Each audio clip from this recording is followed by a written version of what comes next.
आजमगढ़ पहुंचे उत्तर प्रदेश के मुख्यमंत्री योगी आदित्यनाथ सबसे पहले 146 करोड़ की 50 विकास परियोजनाओं का लोकार्पण व शिलान्यास किया। साथ ही आजमगढ़ सीट पर मिली जीत के लिए यहां की जनता का आभार जताया। मुख्यमंत्री योगी अपने निर्धारित समय 11 बजे आजमगढ़ पुलिस लाइन हेलीकॉप्टर से पहुंचे। वहां से उनका काफिला सीधे ITI ग्राउंड पहुंचा।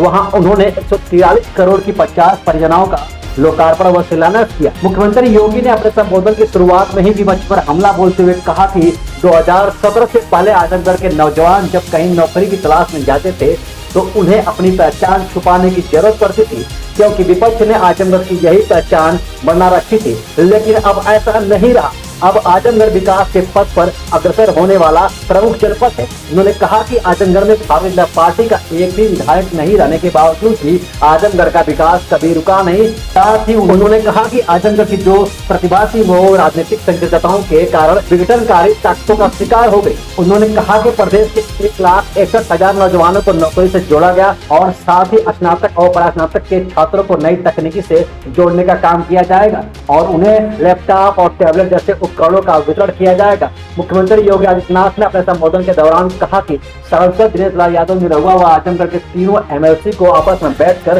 प्रशासन के साथ एक मीटिंग करके युद्ध स्तर पर आजमगढ़ के विकास की योजनाओं को लाने में काम करें। आजमगढ़ पैरामेडिकल कॉलेज को खोलने की बात कही। साथ ही हरिहरपुर घरौना जो कि विश्व प्रसिद्ध संगीत के नाम से जानी जाती थी, उसमें भी जो भी संभव प्रयास होगा विकास का कार्य किया जाएगा। विकास के पथ पर अग्रसर होने वाला एक प्रमुख जनपद है और होना भी चाहिए। जो पोटेंशियल यहां पर थी, जो प्रतिभा यहां पर थी, वह प्रतिभा राजनीति की संकीर्णताओं के कारण देश के राष्ट्रीय क्षितिज पर उन विभाजनकारी ताकतों का शिकार हो गई जिसने आजमगढ़ जैसे जनपद के नौजवानों के सामने पहचान का संकट खड़ा किया था। याद करिए, आज से 5 वर्ष पहले जब आजमगढ़ का नौजवान आजमगढ़ के बाहर कहीं जाता था, उसके सामने अपनी पहचान को छुपाने के लिए मजबूर होना पड़ता था उसे। कारण था क्योंकि अगर वह यह बोलता था कि मैं आजमगढ़ से आया हूं, तो भाइयों बहनों, आजमगढ़ के नाम पर उसे होटल में रूम नहीं मिलता था, धर्मशाला में कोई ठहरने के लिए अनुमति नहीं देता था और कोई अपने मोहल्ले में किराए पर भी नहीं रहने देता था।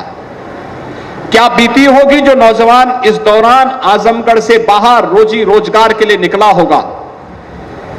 लेकिन आपने इस धारणा को बदलने के लिए जो प्रधानमंत्री मोदी जी ने एक भारत श्रेष्ठ भारत के अभियान को आगे बढ़ाने का कार्यक्रम किया और उत्तर प्रदेश के अंदर भारतीय जनता पार्टी की जब सरकार 2017 में बनी, तो सरकार बनने के बाद जो अनेक प्रकार के कार्यक्रम हम लोगों ने प्रदेश के लिए तय किए थे, आजमगढ़ के अंदर भले ही हमारा विधायक न बना हो, भले ही हमारे सांसद न जीते हो, हमने लोकसभा चुनाव में भी आजमगढ़ की भी और लालगंज की भी सीट हम लोग हारे थे, लेकिन हमने आजमगढ़ के विकास को अवरुद्ध नहीं होने दिया। पूर्वांचल एक्सप्रेस वे प्रधानमंत्री मोदी जी ने इसी आजमगढ़ में आकर के जुलाई 2018 में उसका शिलान्यास किया था और आज पूर्वांचल एक्सप्रेस वे ने आजमगढ़ के विकास को एक नई गति दे दी है। अब यहां से